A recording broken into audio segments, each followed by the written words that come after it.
Hey guys, Naz here with another video. In this video, I'll be going over how to play Ninja in PvP. As of patch 6.1, all jobs got a complete overhaul, so let's go over our new kits.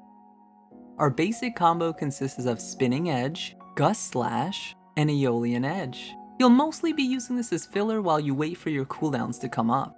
If you use 3 Mudra, then I'll change the Aeolian Edge combo button to Forked Raiju. Forked Raiju is a gap closer that stuns the target for 2 seconds, then changes to Fleeting Raiju. Fleeting Raiju is another gap closer with a 2-second stun. Before anyone gets too excited, you cannot use the same ninjutsu back to back, so keep that in mind.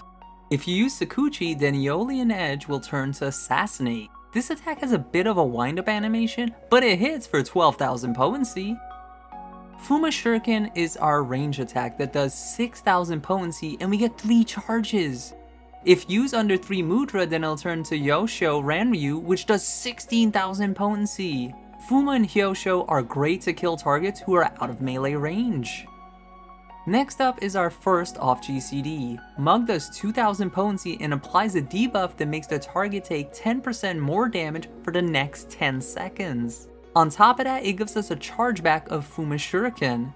If used under 3 Mudra, it'll become Goka. This is an AoE dot that does 20,000 potency to all targets after 12 seconds. I always use this when the enemies are grouped up. Bunshin lets us clone our weapon skills for double the potency. Fuma and Assassinate only get half of that though. It also absorbs 8,000 damage dealt to us. This is Ninja's best off GCD and should be used whenever bursting down someone. If used under 3 Mudra, then it'll change to Huton. Huton gives us a 16,000 shield and increases our movement speed. This is an amazing survival tool. Sakuchi is mostly used as a defensive tool as it grants us hide, which makes us invisible to our enemies. It can be used offensively to surprise and kill a foe, however. If used under 3 Mudra, then it'll turn to Doton. Doton is a ground AoE that appears under U on usage. This can tick for 5 times if they stay under it for the full duration. I try to use it when an objective is being contested for a long time to get the most value. 3 Mudra lets us change our actions to multiple ninjutsus, as you already saw. It holds 2 charges, so use them wisely. You can use 3 Mudra on itself for a 10k heal and then a 20k regen over 15 seconds. Meisui heals us for over half our health. This is a great tool to use when your healer is occupied or you don't have a healer on your team. Hollow Nozochi isn't a GCD you can activate, but more of a passive. This passive will activate every time you use a weapon skill, Hyosho, or Goka while you have Doton out. This can tick for 5 times, which deals an additional 10k damage and applies a 75% heavy. Do not underestimate this passive. Lastly, let's go over our unique limit break. Seiten Tenchu does 10k potency damage. I know, that does seem a little underwhelming, huh? But if you use it on a target that's 50% or lower on HP, then we just kill them! And you get a 10-second refresh so you could kill someone else again. This is a very powerful limit break that can turn the tides of battle very quickly. As you can see, Ninja is very flexible and has many tools to use and one of the strongest limit breaks in the game.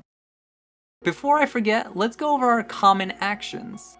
Standard Elixir fully heals your HP and MP, but it does take 4.5 seconds to use, so when using this you want to be behind cover, otherwise if you get hit, the cast will interrupt you and you will have to start all over again.